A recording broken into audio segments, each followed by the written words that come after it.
Assalamualaikum warahmatullahi wabarakatuh.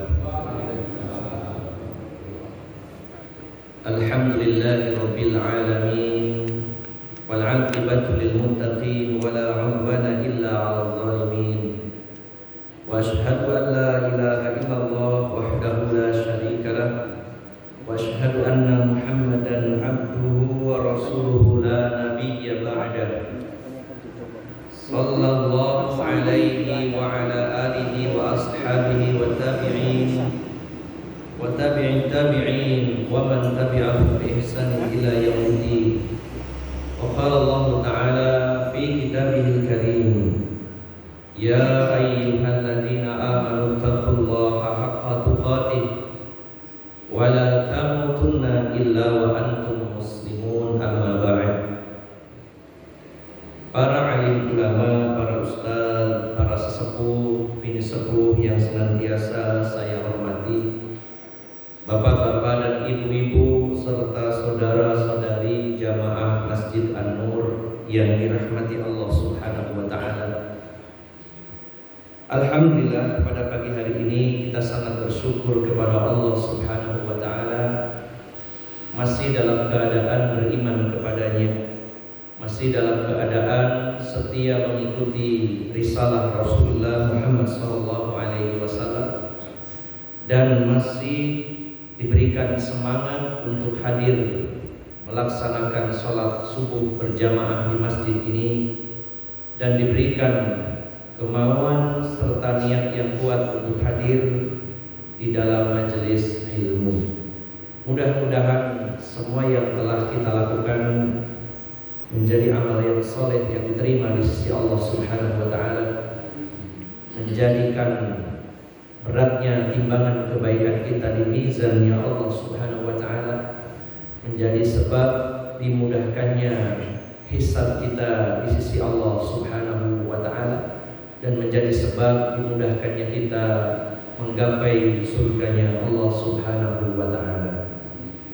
Bapak-bapak dan ibu-ibu jamaah yang dimuliakan Allah Subhanahu wa taala, kita masih membahas, mempelajari dan mengkaji kitab Ighatsatul Lahfan min Masaidis Syaitan.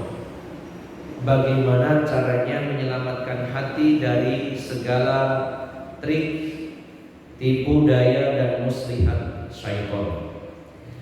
Pada pertemuan yang terakhir kita membahas tentang bagaimana syaitan mengadopsi, mengcopy paste apa yang dilakukan oleh bapak moyang mereka, yaitu iblis, ketika iblis berhasil menggoda Nabi Adam dan istrinya sehingga keluar dari surga. Di mana saat itu yang dijadikan senjata untuk menipu Nabi Adam dan Ibu Hawa adalah iblis masuk pada pintu apa yang disukai oleh Nabi Adam dan Ibu Hawa. Nabi Adam dan Ibu Hawa di dalam surga tentunya terpenuhi segala keinginan, kebutuhan dan segala hal yang diinginkan oleh manusia. Maka walaupun begitu, ada keinginan yang sangat kuat dalam diri Nabi Adam dan Ibu Hawa, yaitu keduanya ingin kekal di dalam surganya Allah Subhanahu wa taala. Maka iblis masuk dari pintu apa yang disenangi oleh Bani Adam. Kemudian dijebaklah dia di situ. Dikatakan kepada Nabi Adam bahwa Allah melarang kalian berdua memakan buah yang tumbuh dan muncul dari pohon yang dilarang oleh Allah itu, karena kalau kalian makan buah tersebut kalian akan kekal di dalam surganya Allah Subhanahu wa taala. Dan iblis bersumpah dengan nama Allah dan dia mengatakan bahwa dia adalah seorang pemberi nasihat. Maka tergodalah Nabi Adam dan Ibu Hawa, dan begitu pula keturunan Nabi Adam digoda dengan cara yang sama oleh keturunan iblis laknatullah alaih.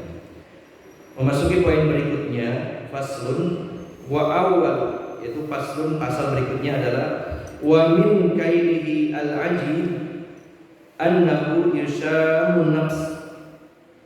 Di antara muslihat syaitan yang sangat menakjubkan, bukan berarti kita sangat mendukung dengan muslihatnya syaitan, namun kita salut dengan muslihat syaitan yang jenis ini, di mana keadaan seorang hamba, apapun keadaannya, akan menjadi peluang bagi syaitan untuk menggodanya. Di antara muslihat syaitan yang sangat menakjubkan itu adalah dia selalu mengendus, dia selalu mendeteksi, yaitu jiwa manusia, hatta ya'lama ayyul quwwataini taghlibu 'alayha, quwwatul iqdam wasyaja'ah am quwwatul inkifaf wal ihjam wal mahan. Syaitan akan mendeteksi jiwa manusia di antara dua kekuatan, mana yang lebih dominan dalam diri manusia. Apakah yang dominan itu semangat, keberanian dan kesungguhannya, atau justru yang dominan itu adalah kelemahannya dan juga loyonya si hamba tersebut. Manusia itu terdiri dari orang yang sangat semangat dan sangat loyo. Dua-duanya dimasuk oleh syaitan. Tidak ada yang lolos. Syaitan tidak akan pernah berpikir bahwa waduh, orang ini punya semangat, kayaknya susah untuk digoda, biarkan saja, mending cari yang loyo, yang lemah agamanya. Tidak akan pernah sekalipun terbetik dalam diri syaitan untuk berpikir seperti itu. Dia akan masuk dua-duanya, mana yang dominan dialah masuk di situ. Fa in ra'a al-ghaliba 'ala an-nafsi al-mahanat wal ihjam akhadha fi tasbit, ya fi tasbitihi wa id'afi hammatihi wa iradatihi anil ma'muri bihi. Kalau dia itu mendeteksi ternyata Bani Adam itu adalah tipe orang yang lemah, tipe orang yang loyo, tipe orang yang tidak semangat, maka dia akan masuk menggodanya, menjadikan orang tersebut jadi lalai, jadi meremehkan segala perkara yang diperintahkan oleh Allah Subhanahu wa ta'ala. Wa in ra'a al-ghaliba 'alaihi quwwatul iqdam wa 'uluwal hamma wa 'uluwal himmah akhadha yuqallidu 'indahu al-ma'mur bih. Kalau dia mendeteksi ternyata Bani Adam ini memiliki semangat yang tinggi, dia memiliki kekuatan, dia memiliki motivasi, maka syaitan masuk ke dalam dirinya. Orang ini akan dijadikan menganggap yang diperintahkan Allah itu kurang banyak. Apa yang Allah perintahkan itu di bawah ekspektasinya. Dia akan memandang apa yang disyariatkan oleh Allah itu masih sedikit, sehingga dia butuh lebih dari itu. Maka Bapak Ibu jamaah sekalian yang dimuliakan Allah Subhanahu wa ta'ala, wa qad iqtudi'a aktsarun nas illa aqallul qalil. Maka banyak sekali Bani Adam yang terjebak, tertipu oleh syaitan, dan sangat-sangat super sedikit yang lolos. Dalam dua keadaan ini, sangat sedikit yang berada di tengah-tengah di atas jalannya Rasulullah Muhammad SAW. Maka sebagian besar terjatuh dalam sikap meremehkan, sikap lalai dalam menjalankan perintah Allah, dan sebagian lagi ghulu atau istilahnya ifrat, yaitu berlebih-lebihan sehingga melampaui batas yang telah ditetapkan oleh Allah Subhanahu wa ta'ala. Maka Bapak Ibu jamaah sekalian yang dimuliakan Allah Subhanahu wa ta'ala, orang yang selamat dan masuk ke surga sangat sedikit dibandingkan yang masuk ke dalam neraka. Bukankah sahabat Umar selalu berdoa kepada Allah Subhanahu wa ta'ala, Allahumma ja'alni minal aqallin, ya Allah jadikanlah saya termasuk golongan yang sedikit. Karena di dalam Al-Quran banyak sekali ayat yang menjelaskan betapa sedikitnya orang-orang yang baik, betapa sedikitnya orang yang bersyukur.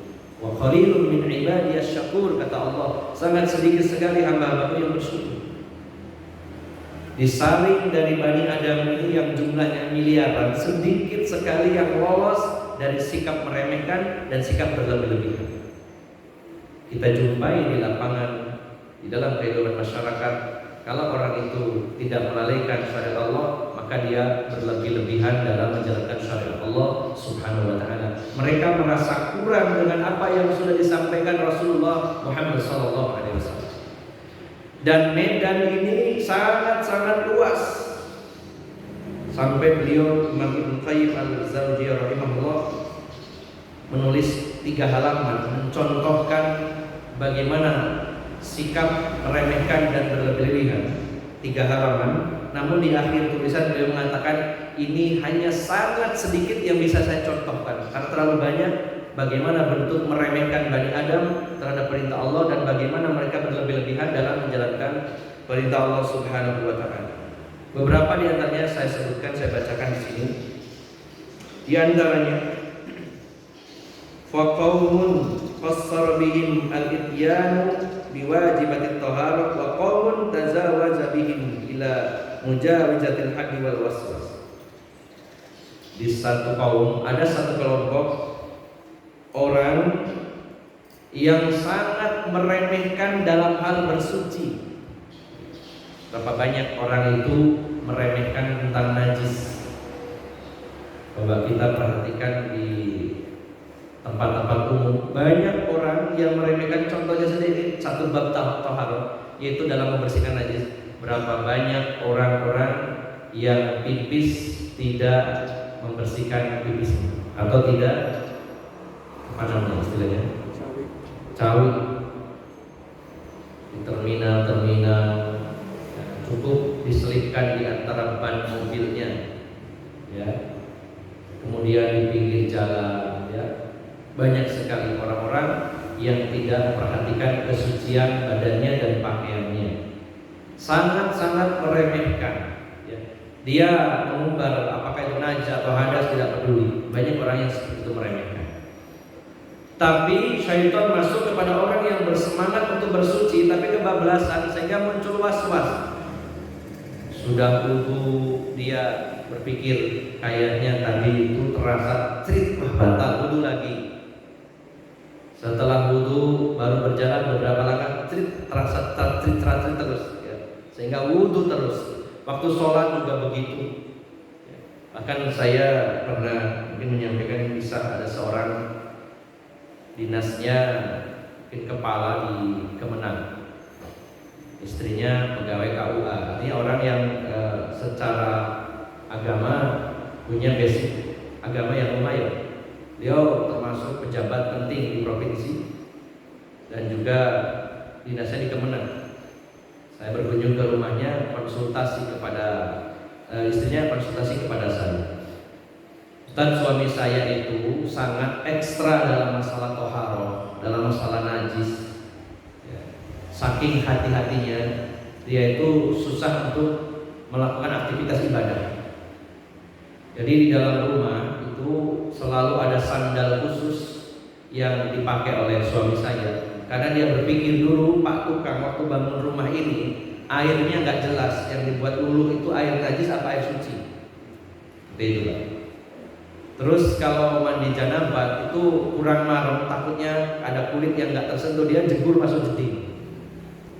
Ini pegawai pejabat Kemenang, punya semangat tinggi, subhanallah. Saking ekstranya, saking hati-hatinya, dia selalu was-was. Maka setelah belajar fikih secara mendalam, setelah ngaji, maka hilanglah penyakit was-was tersebut. Ini baru satu dalam bab toharoh yang cuma salah satunya saja dalam bab masalah najis. Syaitan masuk di situ, yang satu meremehkan, yang satu terlalu hati-hati sehingga dia was-was. Makanya kepada orang-orang yang rajin sholat, syaitan pun masuk. akan dibuat ragu, saya ini buang angin apa enggak ya tadi. Terus sepanjang sholatnya dia mikir, bukannya untuk khusyuk dalam sholat, bukannya dia meresapi, menghayati bacaan sholat, dia memikirkan saya tadi ngentut apa tidak ya, sepanjang sholatnya begitu. Padahal Rasulullah sudah menegaskan, kalau kalian didatangi penyakit was-was dalam sholat, apakah buang angin atau tidak, maka perhatikan dua hal. Kalau ada suaranya, yakin bahwa itu buang angin, suaranya sendiri pasti. Atau kalau nggak ada suaranya, ada baunya, maka itu buang angin. Kalau tidak ada suara dan tidak ada aroma yang menyengat, maka yakinlah bahwa kamu tidak batal. Nah, banyak orang yang was-was, hanya dipotong saja. Tadi nggak ada suara, nggak ada bau, aman. Bismillah, lanjut. Nggak usah dipikirkan. Kadang-kadang memang ada yang tidak bersuara tapi cukup menyengat, suaranya nggak ada. Tapi yang heran itu pernah terjadi orang sholat berjamaah, aromanya menyengat dan semua jamaah tahu itu aroma apa, tapi nggak ada yang batal. Mungkin malu ditahan, sholatnya lanjut sampai selesai, mungkin sholat di rumah, nggak tahu. Nah sebenarnya nggak usah malu, silakan saja. Tapi asal jangan dibuat-buat, mumpung dibolehkan langsung dengan tekanan tinggi yang mengganggu jamaah yang lain.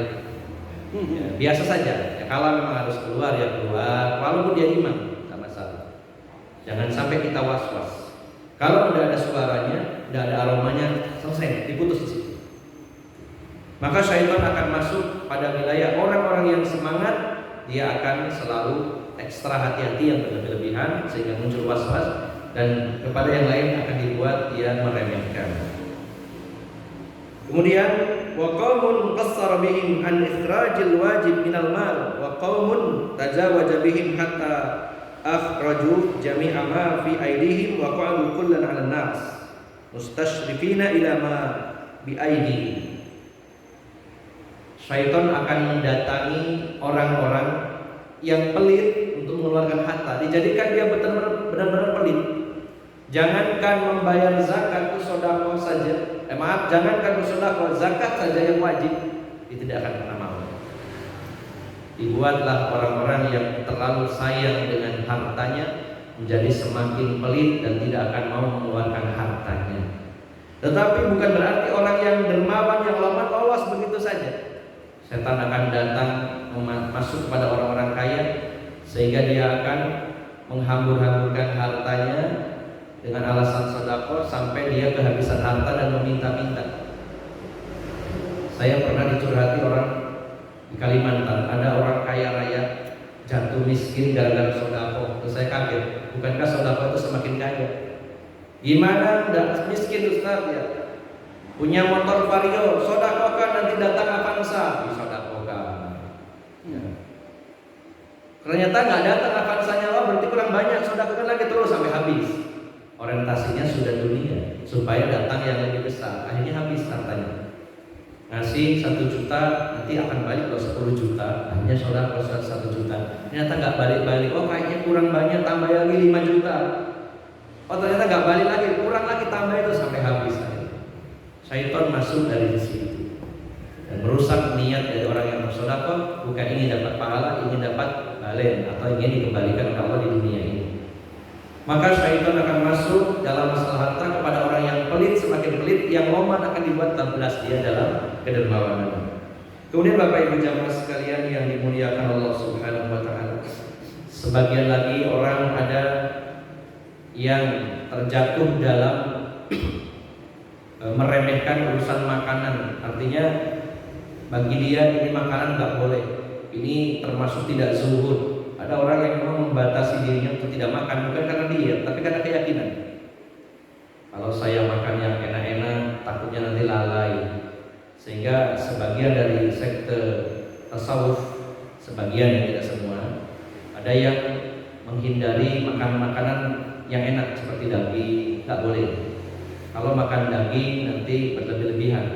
Jadi yang dimakan itu sangat minim sekali, padahal dia mampu untuk membelinya dan mengkonsumsinya. Bukan karena nggak ada, tapi memang dari keyakinan.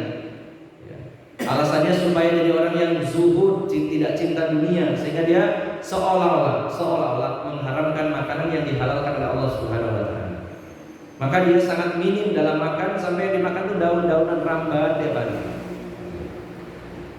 Kemudian itu membahayakan dirinya, membuat badannya lemah dan membuat sakit, dan juga membahayakan hatinya karena keyakinannya.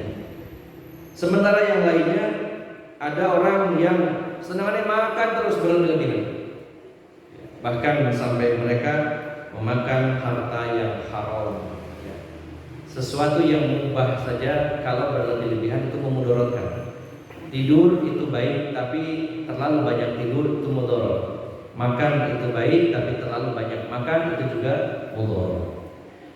Sampai dalam hal masalah makanan, syaitan masuk. Siapa orang yang meremehkan, siapa orang yang berlebihan akan dimasuki oleh mereka. Kemudian juga wa kadzalika qassara biqaumin fi haqqil anbiya wa warathathum hatta qataluhum wa tazawaja bi akharin hatta abaduhum. Syaitan akan masuk kepada orang-orang di mana orang itu meremehkan para nabi.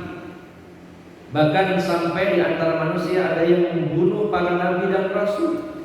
Dihinakan, diremehkan para nabi dan rasul. Sementara yang lainnya ada yang menyembah nabi dan rasul, mengkultuskan mereka sampai menempatkan mereka pada posisi seperti Allah Subhanahu wa taala. Masuk. Jadi jangan dikira kalau orang itu punya cinta kepada nabi lalu lolos dari jebakan syaitan. Bagaimana caranya supaya dia tidak lolos? Bagaimana supaya dia ghulu dalam mencintai dan menyanjung Nabi Muhammad SAW, sehingga akhirnya menempatkan Rasulullah bukan pada tempatnya, tapi melampaui batas yang ditetapkan oleh Allah Subhanahu wa taala. Maka Rasulullah begitu menjaga dalam masalah ini, jangan sampai umatnya berlebihan kepada dirinya, sebagaimana kaum Nasrani telah berlebihan kepada Isa ibnu Maryam. Kemudian juga sangat banyak sekali garis sebutkan. Ada di antara manusia itu yang suka menyendiri dengan alasan kalau saya menyendiri itu nanti minim dosa. Kalau banyak bergaul nanti saya takut terjatuh dalam dosa, terbawa oleh pergaulan. Maka dia akan menyendiri, berpisah dari kawanan kaum muslimin, sampai dalam masalah ketaatan dia nggak mau sholat Jumat, nggak mau sholat berjamaah ke masjid, hanya di rumah saja. Diiming-imingi gak usah kumpul sama banyak orang, harus sering-sering uzlah istilahnya ya, menyendiri karena banyak fitnah nanti di luar. Sudah di rumah saja. Sampai akhirnya dia tidak sholat Jumat dan juga tidak sholat berjamaah, tidak hadir di majelis ilmu karena alasan uzlah. Sementara yang lainnya ada orang yang super gaul, dengan siapapun dia bergaul, sampai dengan ahli maksiat pun dia bergaul, dengan para pendosa tanpa tujuan dakwah kepada mereka, hanya bergaul saja sehingga lambat laun terbawa. Ini masuk dari sisi pergaulan, syaitan menggoda manusia. Kemudian Bapak Ibu jamaah sekalian yang dimuliakan Allah Subhanahu wa taala, ada sebagian orang dalam masalah ilmu agama, mereka meremehkan ilmu agama, menganggap ilmu itu tidak penting. Tapi syaitan masuk kepada orang yang bersemangat ngaji, tapi dibuat semangat ngaji saja tanpa pengamalan. Dia jelaskan seperti itu. Ada orang itu saking cintanya dengan ngaji tidak, tapi nggak pernah diamalkan. Tujuan akhirnya berilmu begitu saja, tidak beramal. Sebagian meremehkan, tidak mau ngaji, sebagian ngaji semangat, tapi tidak mengamalkan, hanya fokusnya kepada ilmunya saja. Padahal ilmu dicari dalam rangka untuk beramal. Kita ini mau beramal, tapi butuh ilmunya, maka dicari ilmu tersebut. Jadi bukan sekedar mencari ilmunya itu sendiri, tapi tujuannya akhirnya adalah untuk beramal. Karena yang memasukkan ke dalam, menjadi sebab masuknya seorang ke dalam surga itu bukan ilmu, tapi amal. Allah berfirman di dalam surat Al-A'raf ayat 43. Di ujung ayat Allah menyatakan, wa nudu antilkumul jannatu uristumuha bima kuntum ta'malu, bukan ta'lamun. Dan diserukan kepada mereka, inilah surga yang akan diwariskan dengan sebab apa yang kalian amalkan. Ta'malu, bukan ta'lamun, apa yang kalian ilmu. Maka orang mencari ilmu, orang mengaji, tujuannya adalah agar dalam beramal dia punya ilmu, bukan semata-mata ilmu. Jangan sampai jadi orang yang bersemangat cari ilmu, menumpuk ilmu, mengoleksi ilmu, tapi nol dari perbuatan dan amal. Maka syaitan masuk kepada orang yang meremehkan ilmu dan juga masuk kepada orang yang bersemangat ngaji. Hati-hati, kita harus berada di jalan yang telah ditetapkan oleh Allah dan Rasulnya Muhammad SAW. Kemudian ada lagi Bapak Ibu jamaah sekalian, wa qassara bi akharina hatta zayyana lahum tarkus sunnati Rasulillah sallallahu alaihi wasallam min nikah wa raghibu anhu bil kulliyah wa tazawaja bi akharina hatta irtakabu ma wasala ilaihi minal haram. Ada orang yang tidak mau menikah, meremehkan sunnah Nabi sallallahu alaihi wasallam. Berapa banyak orang-orang yang istilahnya dalam bahasa kita itu ada kaum padri ya. Walaupun dulu di zaman sejarah penjajahan ada kaum padri, tapi sebenarnya asal dari padri itu adalah kaum yang meninggalkan dunia sampai dia tidak mau nikah. Jadi ada orang yang berpendapat kalau menikah nanti itu menyibukkan diri dari mengingat Allah. Ada istri, ada anak-anak, jadi repot, ibadah jadi berkurang, sehingga memutuskan untuk tidak menikah. Dia meremehkan sunnah Nabi SAW dalam bab nikah ini. Di sisi lain ada juga senangannya rabi mau. Bukan berarti nikah lebih dari satu dilarang, tapi ada orang yang hobinya memang nikah sampai kebablasan melanggar aturan Allah Subhanahu wa taala. Contohnya Rasulullah bersabda, la'anallahu al-dzawaqina wal-dzawaqat. Rasulullah atau Allah mengatakan Allah melaknat laki-laki yang tukang incip dan wanita tukang incip. Apa itu? Kata Rasulullah, orang yang gonta-ganti istri dan gonta-ganti suami dengan alasan ingin mencicipi. Nah, itu ada hadisnya, dilaknat oleh Allah Subhanahu wa taala. Dia kawin cerai itu bukan karena memang bermasalah, tapi memang penasaran dengan yang lain. Ya. Kayaknya nikah sama ini kok gak enak ya, kayaknya sama itu enak, diceraikan, nikah lagi. Oh ternyata kurang enak, barangkali ada yang lebih enak lagi, ceraikan lagi terus begitu. Yang satu dibuat meremehkan sunnah Nabi dalam masalah nikah sehingga gak nikah. Yang lainnya bolak-balik nikah tapi melanggar aturan Allah Subhanahu wa taala. Bahkan ada yang menikah lebih dari 5 atau lebih dari 14. Dan macam-macam jenis pernikahan yang terlarang, seperti kemarin kita bahas di Masjid Al-Hidayah Meri yang sudah kita bahas. Jadi masuk dalam bab nikah, syaitan masuk di sana. Satu meremehkan, yang satu kebablasan. Bapak Ibu jamaah sekalian yang dimuliakan Allah. Kemudian contoh lainnya sedikit lagi. Sebenarnya sangat banyak sekali. Wa qassara biqaumin hatta jafau syuyukh min ahli din was salat wa a'radu anhum wa lam yaqumu bihaqqihim wa tazawaja bi akhirin hatta abaduhum ma'allahi ta'ala. Ada kelompok orang yang sangat meremehkan orang-orang alim dan orang-orang saleh.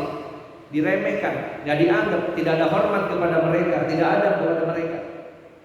Dianggap bahwa orang-orang yang alim, orang-orang yang saleh itu hanya profesinya saja, bukan benar-benar saleh. Dia bisa dibayar, diremehkan, direndahkan. Seolah-olah dia mengundang seseorang yang sebagaimana artis, diremehkan. Tapi sebagiannya lagi ada yang kebablasan mengkultuskan penghormatan yang terlampau sehingga akhirnya kebablasan, bahkan nanti berujungnya adalah menjadikan tandingan bagi Allah. Bukan berarti dia menyembah kiai, bukan berarti dia menyembah ustaz. Tapi ketika kiai atau ustaz ini menghalalkan sesuatu, dia ikut menghalalkan, mengikuti, menghalalkan sesuatu yang diharamkan oleh Allah Subhanahu wa taala. Atau sebaliknya mengharamkan sesuatu yang halal. Dulu Rasulullah pernah mengatakan kepada para sahabat atau menyampaikan firman Allah Subhanahu wa taala, ittakhadhu mereka orang-orang Yahudi dan Nasrani itu ittakhadhu mengambil, yaitu ruhbanahum arbaba min dunillah. Mereka mengambil rahim-rahim mereka, pendeta-pendeta mereka, arbaba min dunillah, sesembahan selain Allah Subhanahu wa taala. Maka ada seorang sahabat yang mantan Nasrani mengatakan kepada Rasulullah, Adi bin Hatim mengatakan, ya Rasulullah, kami dulu waktu beragama Nasrani tidak pernah menyembah pendeta itu tidak ada. Tapi Al-Quran mengatakan bahwasanya mereka mengambil pendeta-pendeta dan biarawan-biarawan mereka, pastor-pastor mereka sebagai sesembahan selain Allah. Maka tidak ada. Lalu kata Rasulullah, bukankah ketika para pendeta itu menghalalkan sesuatu yang haram, kalian ikut menghalalkan? Dan ketika mereka mengharamkan sesuatu yang dihalalkan oleh Allah, maka kalian ikut juga mengharamkan. Betul wahai Rasulullah. Maka tilka ibadatuhum, itulah ibadahnya mereka. Karena pembuat syariat hanyalah Allah. Ketika ada orang membuat syariat, merubah syariat, dia memposisikan sebagai tandingan Allah Subhanahu wa taala. Maka syaitan masuk kepada orang-orang yang meremehkan para ulama, meremehkan orang-orang yang soleh, tidak ada adab kepada mereka. Tapi di sisi lain ada orang yang mengkultuskan, berlebih-lebihan kepada mereka, bahkan sampai menjadikan mereka sebagai tandingan Allah Subhanahu wa taala. Jadi sikap kita kepada para ulama adalah pertengahan. Kita hormati karena ilmunya, kita hormati karena kesolehannya, tapi juga tidak kebablasan. Bapak Ibu jamaah sekalian yang dimuliakan Allah Subhanahu wa taala, sebenarnya sangat banyak sekali yang dibahas tentang contoh-contoh orang-orang yang meremehkan dan juga berlebih-lebihan. Maka Bapak Ibu jamaah sekalian yang dimuliakan Allah, itu tadi hanya sedikit sekali dari contoh-contoh bagaimana satu kelompok orang meremehkan sesuatu sementara kelompok lain berlebih-lebihan dalam menyikapinya. Maka yang benar insyaallah adalah kita betul-betul mengikuti apa yang diajarkan oleh Allah di dalam Al-Quran, apa yang diajarkan Rasulullah di dalam hadis-hadis beliau. Maka itu adalah posisi yang pertengahan bagaimana seharusnya kita bersikap. Maka mari kita deteksi diri kita masing-masing. Apakah kita ini termasuk orang yang cenderung meremehkan perintah Allah atau justru yang sangat bersemangat? Maka jangan sampai syaitan masuk dan menjebak kita semuanya. Semoga Allah Subhanahu wa taala senantiasa membimbing kita semuanya ke jalan yang lurus, dan semoga Allah senantiasa melindungi kita semuanya dari jebakan-jebakan syaitan. Dari awal hingga akhir saya mohon maaf yang sebesar-besarnya.